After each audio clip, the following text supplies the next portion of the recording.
we go. Hi, welcome everybody to the Doc Lab 2025 Q&A.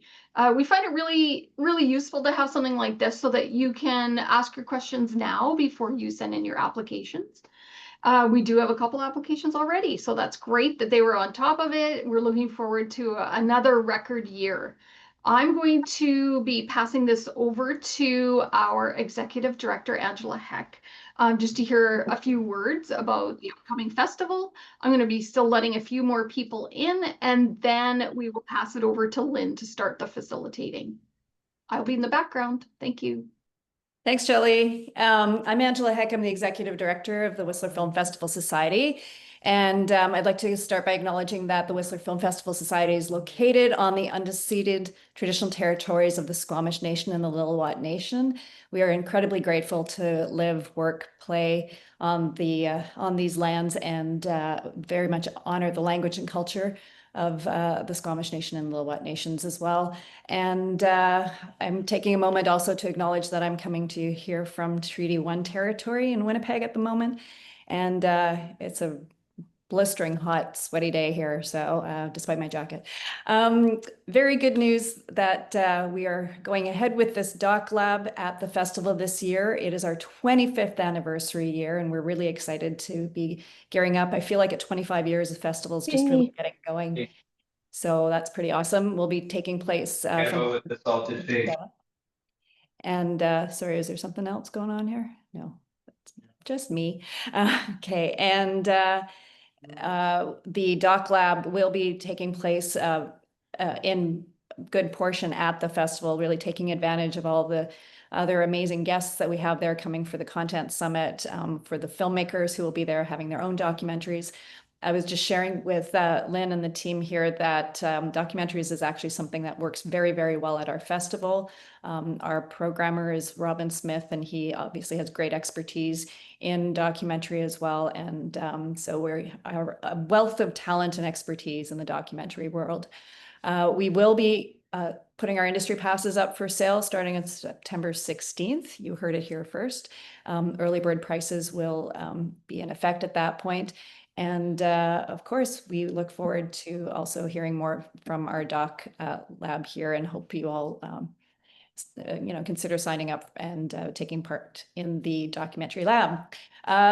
One thing that Shelley has asked me to absolutely note is that this is very much a space for sharing information and for asking questions.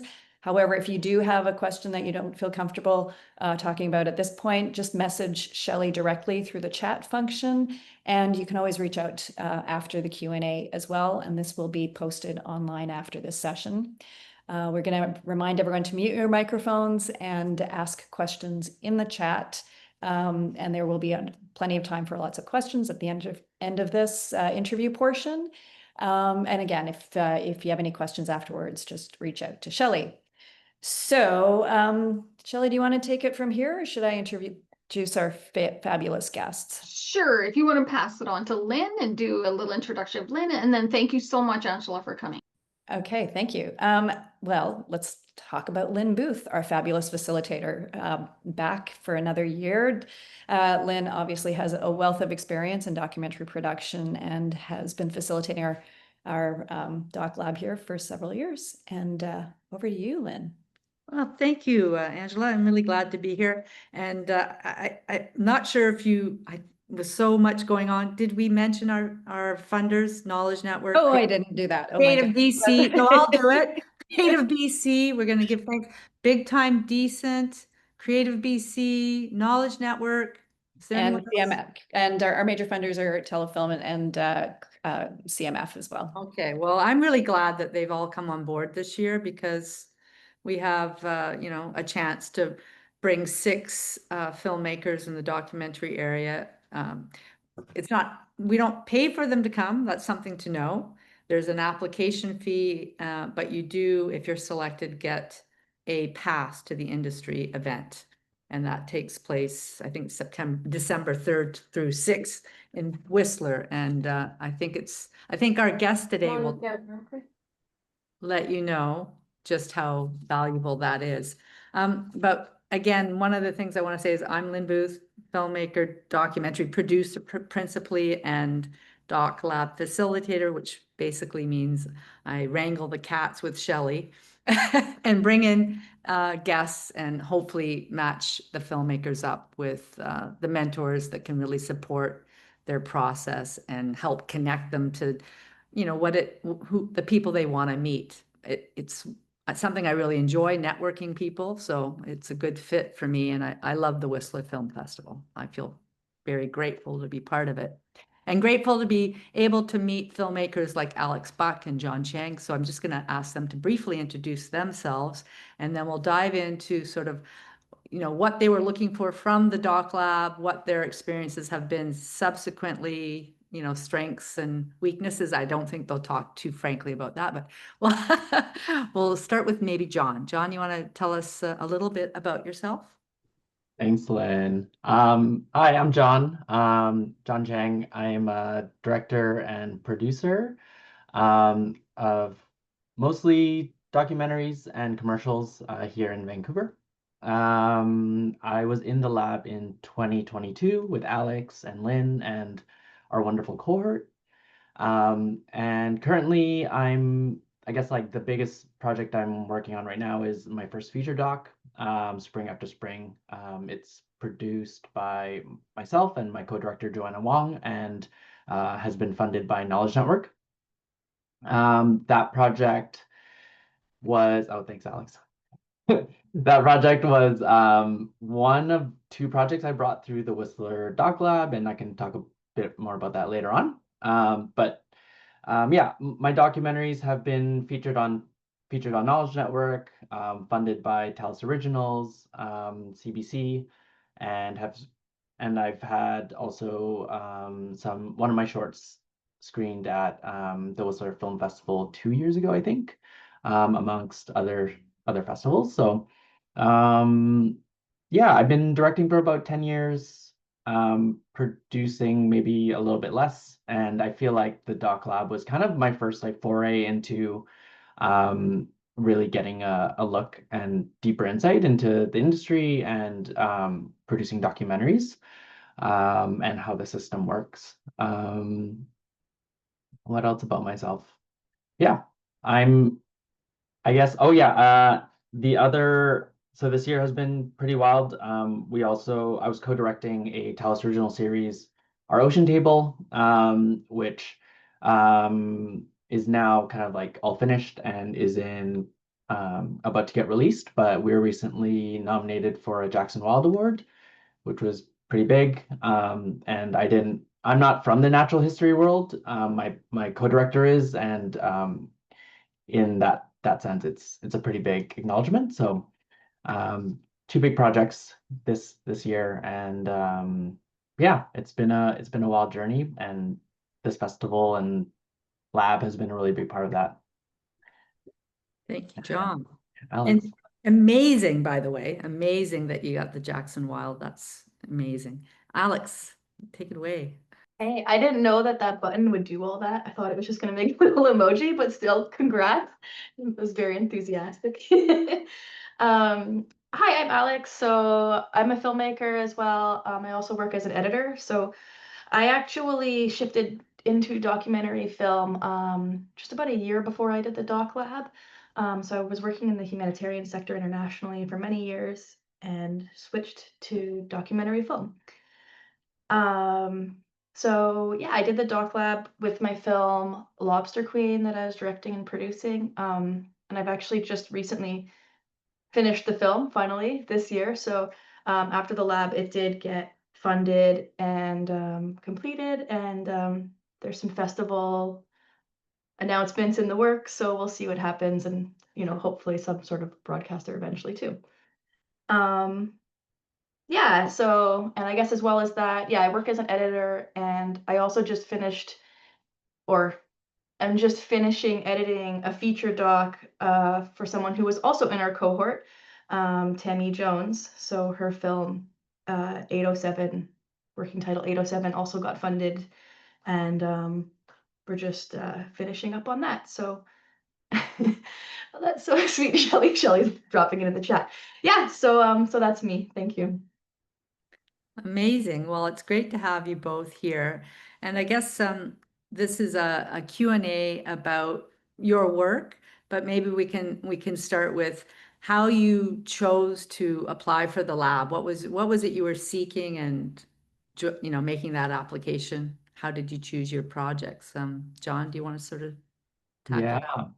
I guess up until the lab, I made maybe about 5 short docs, all self-funded, maybe sometimes with a little bit of grant money. But I was just trying to figure out like how to actually make docs a more sustainable part of my career and my business. And I know I have lots of friends who have gone through different lab programs. I have some friends who went through different Whistler Film Festival talent programs and also the Doc Lab. Um, and I guess what I was really seeking was just like a place to, understand how the industry works, at least in British Columbia and in Canada. And also, meet mentors, meet people in the industry, meet, uh, fellow filmmakers, which, I feel like as a filmmaker, that's probably the most important part of this journey in this program. Because so much of, what's come out is, those relationships and leaning on the people I've met to just like help figure out how to do this thing. So that's kind of where, does that answer the question? Yeah, that does. And I just want to just so that people know, you mentioned before, and I know because I was there, Mhm. you had one project that was your lead project, Yes. Wild at Heart, if I recall, or Yeah. Wild Heart. Art. Yeah. Then you had also started work on Spring After Spring, which is the documentary feature you're now completing. So just quickly, do you mind talking about what happened with the one and then the other, just Mhm. very briefly? Yeah, totally. So Wild Heart, I had 2 in development. I feel like people usually have multiple films in development, which I think is always a great thing to have going into, a program like this or an event like this even. Wild Heart kind of, didn't quite take off, but Spring After Spring, I was able to get some good feedback from different funders I met during a roundtable, and specifically meeting Patrice Ramsey and Gordon Loverin, who would eventually, I would eventually submit an application for development funding for Spring After Spring, and then that just kind of followed the next processes to getting it greenlit. But it was really through the lab, and I feel like this is maybe, I don't want to like oversell that like you will go to the lab and get your film made. Like it's tremendously difficult, but this was like a beautiful starting place to even just have those interactions and start building relationships with different broadcasters and program partners that help get projects made. Well, thank you for that. And Mhm. Alex, going back to 2022, what made you decide to make an application to the Whistler Film Festival Doc Lab? I know you had just finished your studies at CAP and were working in the industry, had a film at DOXA, a short from your graduate program there at CAP, and then suddenly you're applying to the Doc Lab. I like this summary. Yeah, I think so for me, yeah, I had a short film at Doxa and I did one of the things that I saw, like my first very short film was at Doxa, and I saw that if you attend a festival as a filmmaker or if you have a reason for being there, like doors open for you because you can talk to anyone says like, oh, what are you doing here? And you're like, oh, I have a film. And whereas the Doc Lab, it kind of does the same thing. It's like, oh, I'm doing this Doc Lab. Oh, what's the film? And you're all of a sudden you're pitching your film. So every person you talk to, you end up telling them about their film, and it kind of builds that legitimacy for you to be there. So that was part of it. And I also had, so my film that I did the Doc Lab for started out as a student project. So I had done a student short, which was on like, I don't know, like 3 weeks. It was a crazy compressed timeline. So it wasn't at the quality that I wanted it to be, but I knew I had kind of a proof of concept and that I wanted to do something more sophisticated and longer and bring on crew. But that wasn't really something I had done before. So I was really looking for mentorship to kind of bring this forward and professionalize it and make it make it something that was just like, yeah, at a higher, more polished level. Yeah. And I'm glad that both of you ended up coming through. I mean, I when I asked you to join today, I certainly didn't, I know that I knew that you both had succeeded, but I didn't realize you'd taken both projects out of the lab. I had somehow missed that, and they got funded, but I know how much work you both do. So can you sort of talk about, you know, some of the contacts that you made at the festival that you followed up on, maybe successfully or not? Like, can you talk about who do you meet when you're there? What kind of meetings were arranged for you or offered? I can go ahead with that. Mhm. So, and Lynn, please correct me if I'm misremembering too, because it's been a couple years. But I think for me, this was the most useful part of the lab, or the part that was just something I couldn't access elsewhere, was that they set up these one-on-one pitch meetings with people in the industry who were, you know, broadcasters, programmers, funders, that kind of thing. And we got to have so many conversations, and even the pitches that where people were kind of like, oh no, it's not a fit because I don't program this kind of content at all, would still be like, I mean, I had that conversation with Gordon Loverin as well, but because they can't, my film was shot in Nova Scotia, so they were like, we just can't do this because they're a knowledge network. But you know, he's been an advocate for my film since then. So even the ones that like weren't necessarily a match, they were incredibly supportive. And then there was one production company and one network that I started having a back and forth conversation with about potentially funding my film through those meetings. And in the end, I got a grant from Canada Council, and I wrote to both of them and said, like, sorry if you missed the boat to give me money. But I'm actually still connected with those people. One of them was from Out TV, so I reconnected with them recently, being like, the film is done if you want to see it, and if you want to talk about, you know, possible broadcast. Nothing's happened so far, but yeah, so that was hugely, hugely valuable. And I actually also do think that even the funding that I did get, I'm not I'll never know, but I think that being in the Doc Lab helped me enormously to get that funding, because it gave the film like buy-in and legitimacy for those people who are looking at that as an application from an unknown person. So yeah. Great. Yeah. I think to echo Alex, I think it was that one session we had where it was like a round table, not a round table, it was like a one-on-one, and we kind of met like a curated group of broadcasting partners, production company executives, and some other folks. And really that was like everyone in that room was kind of more or less like, at least at the time in 2022, the big broadcasting or commissioning partners in British Columbia. So that just like gave a really nice space to just like, you know, have a really safe introduction. And honestly, like I feel like felt really low pressure. Like even though we had projects to pitch, I feel like the understanding was like, you know, it was more just like the start of a relationship, which I feel like has been really valuable. And you know, a lot of those folks, I feel like most of them are still in the same positions, or have maybe just like shifted around those organizations. But those are kind of like, you know, from mentors I've met, those are relationships that kind of make a career, or help make your projects. And then I feel like outside of that, meeting other filmmakers, continuing contacts with our cohort, like Lauda. She was one of, I forgot her last name. She's one of our cohort members, but like I had, you know, questions about like doing a production in Toronto, and I would just like email her and just like, you know, she could give me contacts or just like a lay of the land.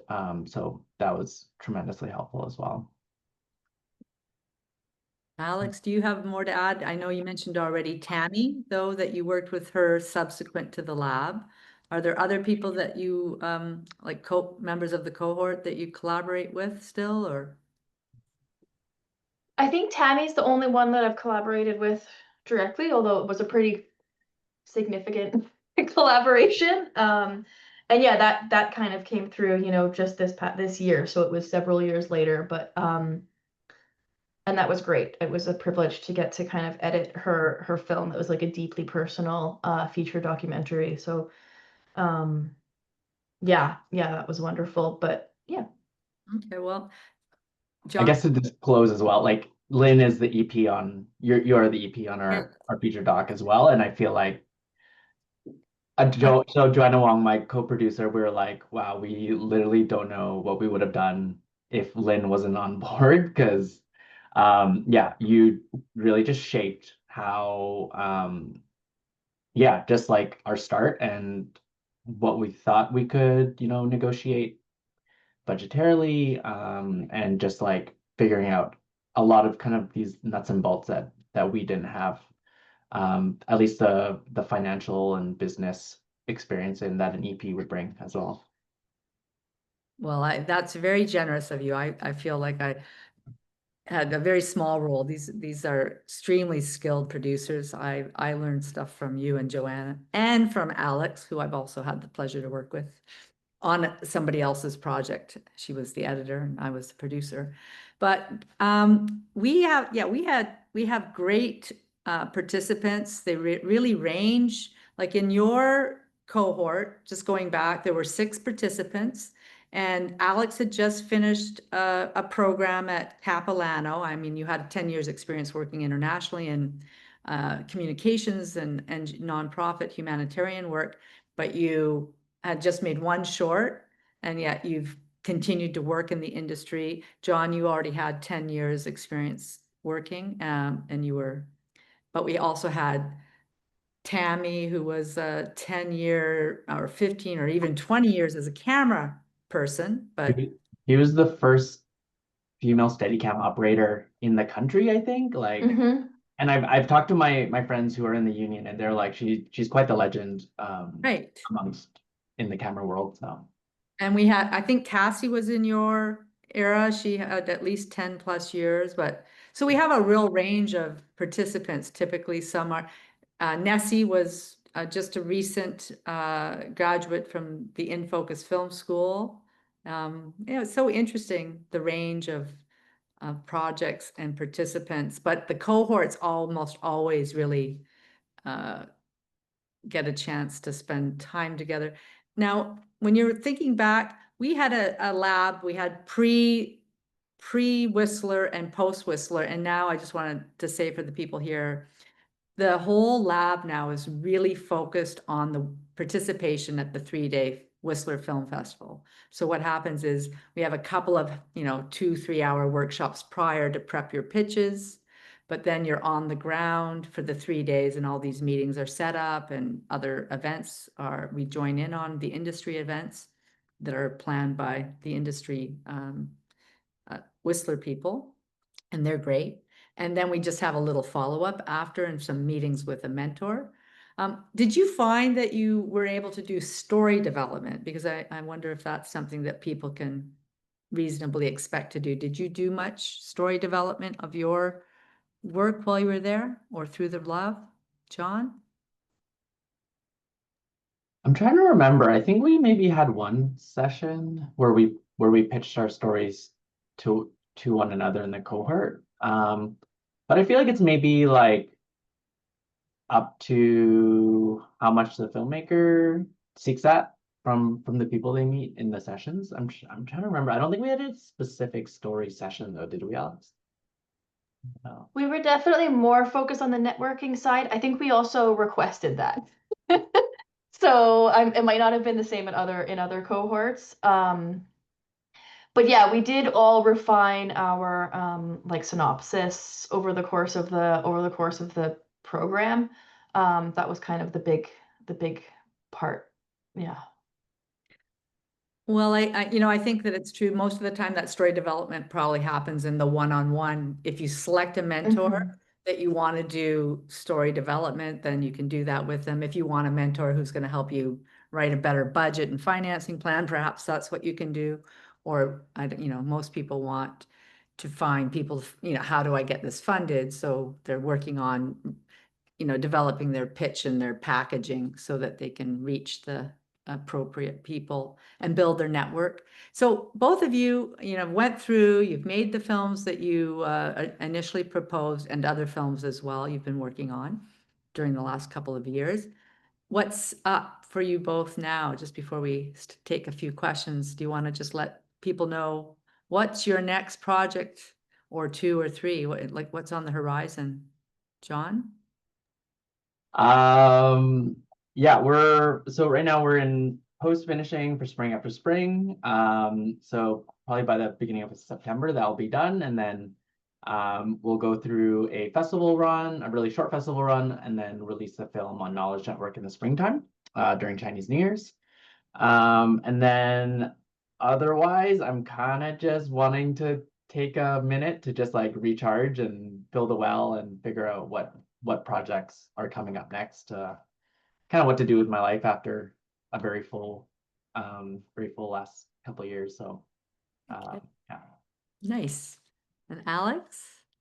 Yeah, I also like this isn't this embarrassing I don't even know how to answer this question. What am I doing? So yeah, Lobster Queen's starting its festival run very soon. And as I mentioned, the film by Tammy Jones 807 will hopefully I think be complete soon, and hopefully be able to see it next year. I really believe in that project. And then as far as what I'm working on, I have a bunch of client work right now. But yeah, I've been working with the family of this Colombian artist Fernando Botero, who passed away a couple years ago. We made a short film about his death, and we're looking at making some other films on that in the fall winter. Yeah, and then I have some client stuff, and I'm in very early development of a project. I'm looking for like early financing in a project about urban falcons where I live. I live in Hamilton, Ontario. So, but that's really in the early stages. But about urban falcons and the people who love them a lot. There's the pitch for now. So That's yeah, great. Maybe you'll also be a Jackson Wild nominee or winner. I don't know. that would be cool. It would be like the least beautiful. I think so. I think it'd be Yeah, great. I it would be the personally least love visually that. beautiful winner ever. It'd be like all grubby Hamilton with these incredible birds. I love that. Yeah. Favorite films that come from such perspectives. Mhm. Thank you both. I think Angela's back to field maybe the questions. I'm not sure. She's I got can just help, wants a but- little chat. Yeah, I just, I'm really struck by the success that our alumni have had through this. And that's one of the things that we're the most proud of through all of our programs. We are offering 13 talent programs. It's something that we've really increased our capacity to do this kind of training. So the Doc Lab is one of them. We just came through our first phase of our Screenwriters Lab, Producers Lab, and so many more that are available you can see on our website. But it's really the success of the alumni, and that's really due to the highly selective nature of this, the really deep and very caring mentorship that comes along with this. And one thing that we keep joking about is like once you're in, you can never leave. It's like Hotel California. But I'd like to acknowledge Shelley Quaid, who really does track all of our alumni and helps us celebrate their success. So being a part of this is not just getting your project made, it's also, if you let us know, we amplify that in our communications. We say congratulations on LinkedIn and all of those things. We've got a Facebook page for alumni. Our festival being 25 years old, there's over 3,000 alumni that are part of that. So that's also part of a community that really does, live on even well past the participation in the lab itself. I've been asked to talk a little bit about the selection criteria. So do you want to address Sure, that a little bit? I'll Or pass Shelley? that on to Lynn. That's one of our questions here about the selection. Yeah. The selection criteria, well, I think that we are looking for people that are typically have at least done one short film, so they have some training. We look at their projects having some potential for we can see that they have some potential for financing or funding support. That we also look at things, I think we have a lens of that everybody uses now, which is narrative positioning. So we try to make some sort of assessment. Is this person, I think we require them to write to that in their application. How do they belong or have, you know, their relationship to the material, so their ability to sort of reflect on that meaningfully. We look for typically we have a strong geographical lens as well. Western Canada, even BC, is usually at least 50 to 60% of the participants are selected from BC for the Doc Lab historically. I guess that's, I'm not sure. We aren't given an absolute number, but we try to look at applicants from the West favorably. So strong projects from early mid-career filmmakers, but you know, I don't think you know, we try to judge them on the basis of the presentation of the project. Yeah.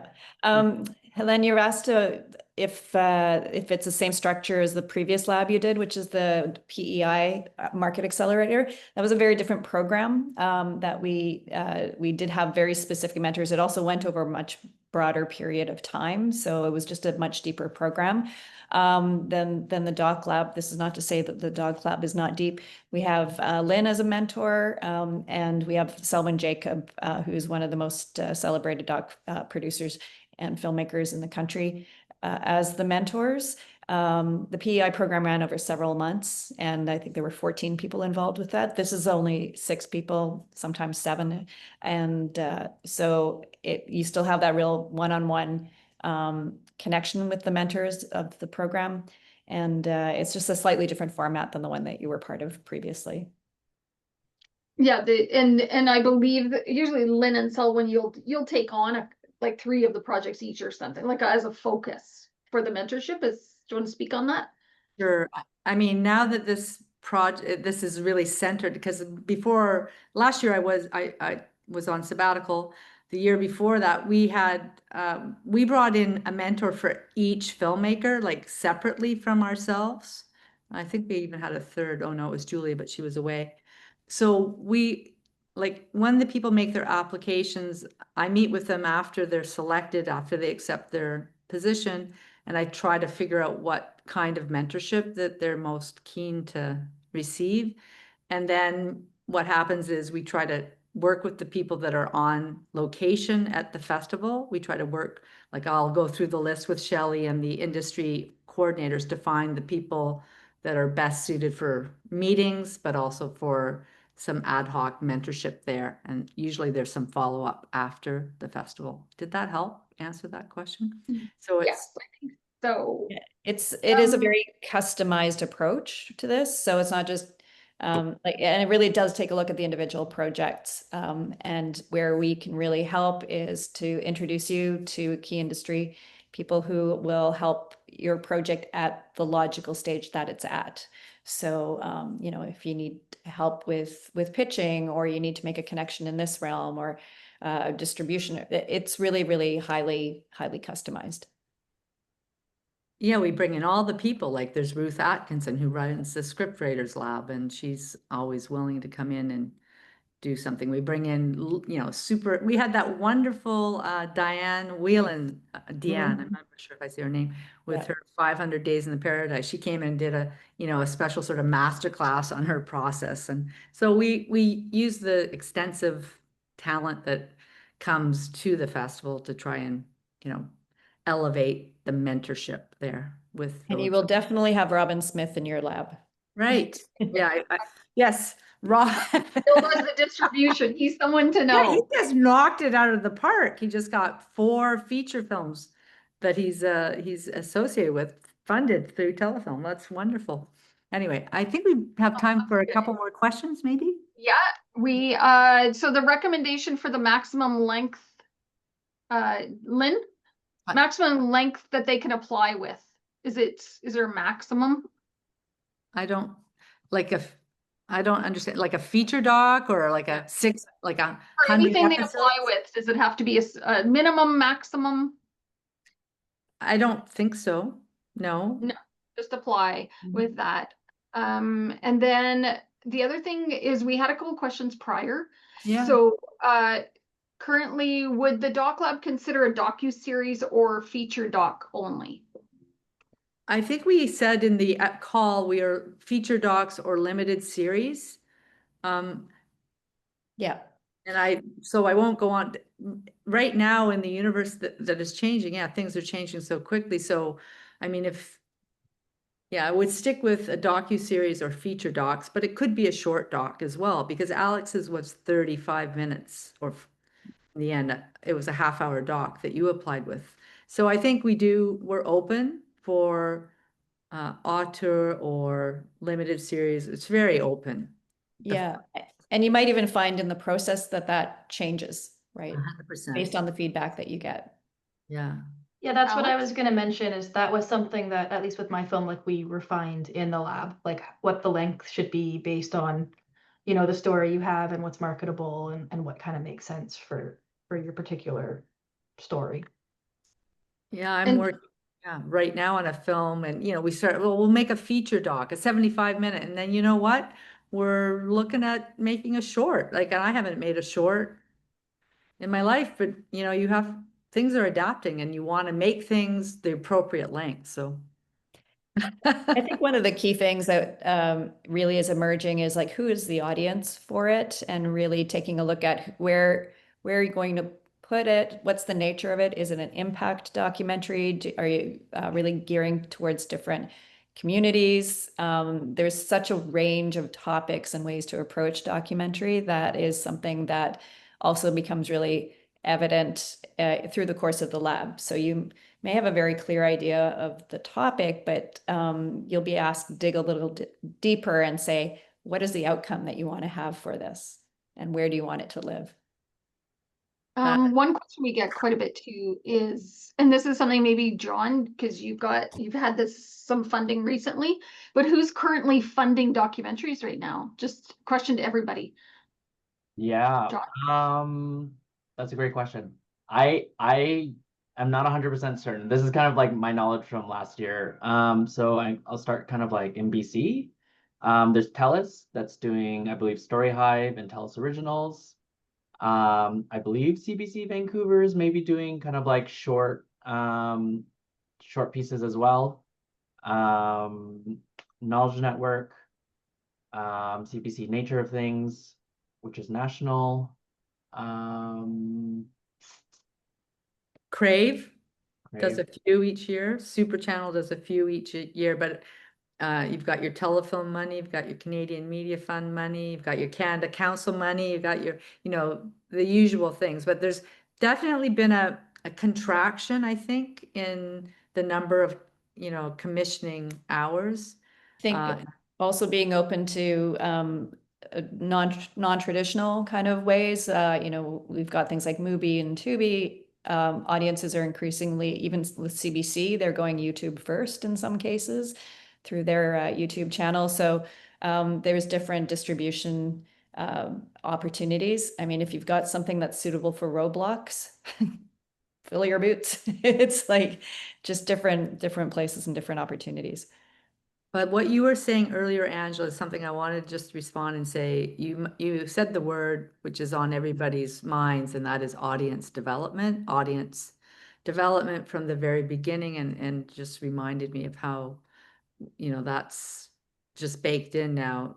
We can't just, say develop something and hope somebody's going to fund it. We have to actually come to them knowing who the audience is and that it's their audience, and that is hard work and a very challenging future for funding. It's a new skill set that a lot of filmmakers have to develop as well. I've been hearing that from a lot of producers, a lot of filmmakers. So it's a very shifting environment right now. I mean, in terms of funding, you can't also forget the National Film Board as well. Yes, right. There's the National Film Board, who are Yep. breaking some shorts right now, I think I Mhm. saw announced. Yeah. Is there any other questions or any other comments from the I think guests? we have time for one more question. If you don't want to write it in the chat, just unmute and ask your question. Otherwise, nothing. If you do have questions, I'll pop my email into the chat. I can always pass it on to Lynn as well. And yeah, just like I said, the deadline is September 9th, and that's at midnight British Columbia time. And this is open to all across the country. You must be a Canadian citizen, of course, but it's across the country. Last year we did last couple of years it's been just BC, but we'd like to open it back up again. Everybody that gets accepted into the program, you do get an industry pass to the festival, which is amazing every year. So and like Alex talked about, the people that you're going to meet, I mean, the doors that we can open. But yeah, thanks, Alex. Alex, I just saw your note in the chat. It is the most fun. It's true. It really is. It We may be really one is. of the only festivals that actually has a mascot. Yeah, right. It's because everyone like lives in the village, so you're like you temporarily. Everyone who's there is like fully dedicated to the festival. There's not really that many blow-ins, and so like it just feels like a small community for a week or for whatever the time is. 100%. And it's like- beautiful.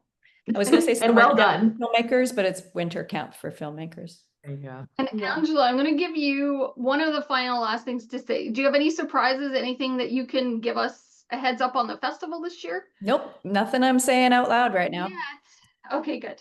Okay. And yes, permanent residents can also apply. Okay, and we still have a question. One more question here. Go ahead. Hi, my name is Sahai. Just for clarity, I don't know if I got distracted when we were talking about the criteria or selection process. Is the weighting equal among in terms of the idea and background, or is, you know what I'm saying? Is there one more than the other? I was really encouraged to hear that it was a wide kind of a range of either like first timers or very experienced people. So someone like me who's been out of the industry for a long time, I don't have anything to show, so I'm basically starting over again. So I'm not coming to this with any projects that I can show you right now, but have maybe possibly an idea that would be interesting. So what is it equal weighting amongst all the selection criteria? I would say so. I think if you have demonstrated thoughtful attention to the criteria, if you have a very strong idea and a bit of a path forward, like what you'd like to see out of this, you will be, you know, the application will be weighed equally along with everybody else. Lynn? Thanks. Oh, I was going to say definitely the project's super important, but I think generally there's some sort of proof of concept. Either you've done work that is similar, or you've done something to demonstrate your filmmaking ability, or you've got like a incredible trailer that you've created. I think there would have to be some component where you have established that you are a filmmaker, even if it was 20 years ago. Yeah. I mean, I don't know if I'm answering the question that you asked, but I felt like in our cohort too, like there was different levels of kind of like sophistication or complexity to the different projects, but they were all like a reasonable step up for that filmmaker. So there wasn't any, that was just what I observed. Like the people who had less experience were maybe doing shorter, less complex projects, and you know, the opposite. And that's where the mentorship is really important. Is Lynn will gauge, you know, the applications and who, you know, what can get made and how can we help you get that made. that's right. Yeah, We've had we want projects come in that were financed that we didn't accept because they didn't really appear, I don't know if I should say that, but they didn't appear to need the lab. So it was like, this isn't really a spot for this filmmaker with this film at this time. So if it, Right. you know, if you've already financed it, you're a pro who's done 1 million, then maybe it's not the right lab. But that doesn't, you know, it's interesting because, you know, we have people from all stages who've accomplished a lot, but yes, like Alex pointed out, there's some sort of correspondence between where they are now and this project and the lab. So it's a three-way. It's it's also something like you have to apply with a project, of course, and the goal is to develop that project. But I mean, I'm an alumnus from years ago from Whistler before I was actually involved with Whistler. And what I learned through the lab was also that the project that I was trying to pitch wasn't going to fly. And so it's also a valuable experience. So to recognize where our market is or not a market. But we are looking at this not just as a project development lab, it's actually a people development lab. So if there's promise, there's intention, there's a realistic approach to what you're trying to say, I think that will serve everyone very well. Okay, super. Okay, like I said, send questions if you have anything, get those applications in.